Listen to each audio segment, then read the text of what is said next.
কাফির বাড়ি অলরেডি আগুন দিয়ে পুড়িয়ে দেওয়া হয়েছে এবং এটা নিয়ে সুপারস্টার ইলিয়াস কাঞ্চনের স্পেশাল লাইভ আসছে এবং এটা নিয়ে তিনি কিন্তু বেশ পেজে একটা তোড়জোড় শুরু করেছেন এবং ইলিয়াস কাঞ্চনের একটা স্পেশাল একটা স্টেটমেন্ট আসছে এটা নিয়ে এবং তিনি একটা একটা বার্তা তিনি দিয়েছেন এবং তার বার্তাটা এখানে আমরা পেশ করব এবং তার প্রেস কনফারেন্সটা আসলে আপনারা ক্লিয়ার করবেন যে এই পরিস্থিতিতে ইলিয়াস কাঞ্চন কিন্তু সে একটা কথা বলেছে যে আগে কি হয়েছে বা পরে কি হয়েছে ওটা আমরা কিচ্ছু দেখতে যাচ্ছি না বা জানবো না।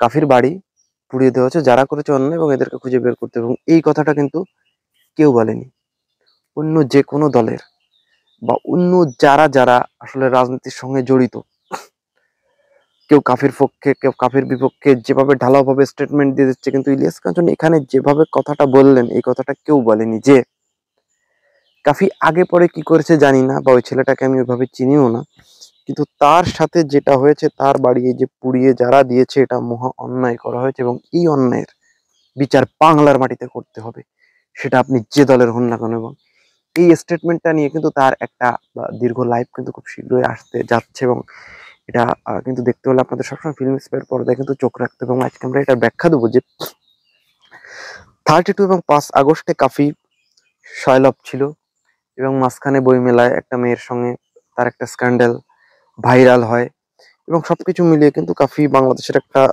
আলোচিত একটা বিষয় এবং একটা ভাইরাল টপিকসে কিন্তু কাফি পরিণত হয়েছে। এবং সেই পরিস্থিতিতে দাঁড়িয়ে কিন্তু আসলে কাফির মানে কাফিকে নিয়ে আমি কি বলবো, যে সেই পরিস্থিতিতে দাঁড়িয়ে কাফিকে নিয়ে মানুষ যখন একের পর এক এ ওটা বলছে ও ওটা বলছে, সেখানে দাঁড়িয়ে ইলিয়াস কাঞ্চন আজকে যে সঠিক সুন্দর একটা ব্যাখ্যা একটা ফিলোসফি তিনি প্রদান করলেন, এখানে আমি বলবো যে salute man, what a kindness of man.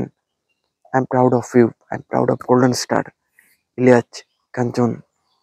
What a philosophy. তিনি বললেন যে মানুষের চিন্তাধারা পলিটিক্সে বিভিন্ন রকম হতে পারে, আমি যে দল করব আপনি হয়তো সেই দল করবেন না, বা আপনি যে দল করবেন আমি হয়তো সেই দল করব না, বাট আমাদের একটা জায়গায় মিল রাখতে হবে, সেটা হচ্ছে মনুষ্যত্ব।